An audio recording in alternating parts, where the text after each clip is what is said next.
What can we learn from that? Why don't you throw it up as B-roll just as I talk?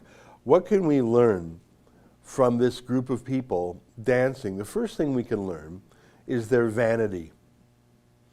The second thing you can learn is that I think they've been practicing a little too long. We're in another lockdown, and the doctors are dancing again. The doctors are dancing again. Take a look at this video. Just walk your fine ass out the door. I do my head talk, check my nails. Baby, how you feeling? Head talk, check my nails. Baby, how you feeling? Feeling good as hell. Baby, how you feeling? Woo, girl, need to kick off your shoes. Gotta take a deep breath, time to focus on you. All the big fights, long nights that you've been.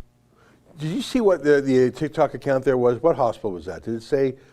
I can't remember where that was from. That's obviously out of New York.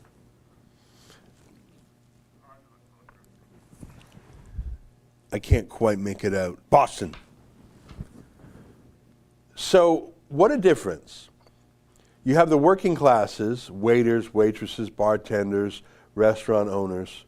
The working classes are being legislated out of existence.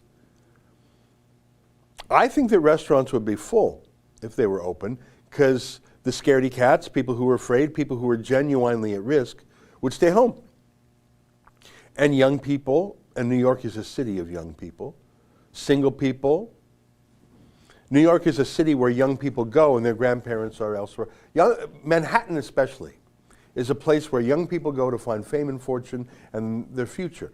And often, they're only in Manhattan when they're young and single, because when you're married, you can't afford a married person's home. Obviously, there are 2 million young people in New York City, I know that. But typically, you work in Manhattan, you work that 18-hour-a-day job, whether it's in fashion or media or finance, and then you move to the burbs or you move back home or whatever. It's New York is the city to do your ta-da, I'm going to make it there, make it anywhere. So my point is, if you open the restaurants in New York City, they will be full. Because anyone who's afraid or anyone who's got a family, grandparents, whatever, they won't go. And you've killed that industry, but look at the celebration from the ruling class. And I'm putting those healthcare workers there. You might say, oh, Ezra, those are just doctors or nurses. There was some guy in a blue suit there dancing a little too well. He obviously spent a lot of time practicing. This was his big debut. What can we learn from that? Why don't you throw it up as B-roll just as I talk? What can we learn from this group of people dancing? The first thing we can learn is their vanity. The second thing you can learn is that I think they've been practicing a little too long. The most important thing to learn is that they apparently have a lot of free time in the middle of the workday to record dance videos, which tells me that their hospitals are empty.